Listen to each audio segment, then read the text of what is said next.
Hello and good morning. This is Kuldeep Chaudhary from Health in India. I'm at Artemis Health Institute in the city of Gurgaon. I'm joined by one of the most renowned infertility expert, Dr. Ila Gupta. Dr. Ila Gupta, who's got more than a decade of experience in the field of infertility at some of the best centers in India. Currently, she heads IVF India Centre at Artemis Health Institute at Gurgaon, which gets patients from not only from all parts of the country but from all over the world, patients who are looking for treatments in the field of fertility, married couples, childless couples looking at India as a good destination, not only in terms of getting lots of price advantages but also a very high quality of treatment. Dr. Ila Gupta has a very high success rate. So let us begin by talking to Dr. Ila Gupta what exactly infertility is and how does IVF India contribute in this particular field. Good afternoon, Dr. Gupta. Yeah. So it's a pleasure talking to you about infertility treatment, which is now available in India, because we know that patients from all over the world are coming to India not only for the various kinds of IVF treatments, the infertility treatments, even for surrogacy. So could you tell us what exactly is infertility? If we talk in purely scientific terms, how do you define infertility? See, we advise patient coming for infertility treatment only when the couple has been living together for almost a year and not conceiving. Then the patient is advised to come for infertility treatment and for the investigations.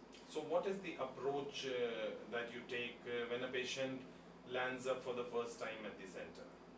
See, the most important thing is the history. How regularly, whenever the patient knows about the fertile period, what is the fertile period of the patient, and what about the cycles, menstrual cycles, whether they are irregular or regular, so that the regularity of the cycle gives us some idea that patient is ovulating in time, she is developing the egg at the right time. Then how frequently they are having sex, or whether their couple is there together during the time of fertile period. Then the follicular monitoring is very important, because sometimes even if when the cycles are regular, patient may not be ovulating at the right time. So that gives us the idea when the patient is ovulating, then we advise the patient to try during that period. Then second most important thing is the semen test, the semen analysis, morphology and culture, because the semen, in semen the sperm count and motility is very important. There are certain basic parameters, like the count should be average 20 to 25 million and motility should be roughly, the good progressive motility, around 20 to 25%. Then third parameter which is important is the tubal status, whether the fallopian tubes, they are patent or they are blocked.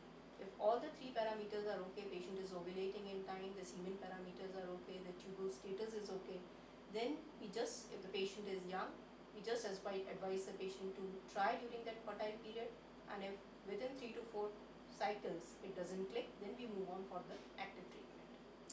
Okay, so this being a tertiary care center in the field of infertility, you would be getting lots of patients who have been getting treatment at their local places through various doctors. So lots of these tests, would have been conducted. And that is very right, Mr. Kuldeep. Like most of the patients, I think 80–90% of the patients, they are referred either by patient-to-patient referral or by doctors. So they have already been tried many cycles of intrauterine inseminations and even the IVF failures. So then it all depends on the age of the patient, what is the factor of infertility, what all treatment they have undergone before, and then accordingly we take a call and decide what next for the patient. So you basically conduct all these tests again, like semen test and follicular monitoring? It depends where the problem is, which tests need to be repeated. Like if already the tubal test has been done, she has undergone laparoscopy, also tried 1 or 2 cycles of IVF, then all these tests, they are not required again.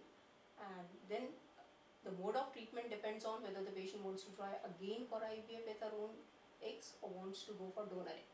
Or if she has tried, patient is in the case of 3 to 4 IVF cycle failures, then for surrogacy. So that way we decide, depending upon what treatment she has undergone and how many cycles she has undergone, and what is the age of the patient, because age again is a limiting bar.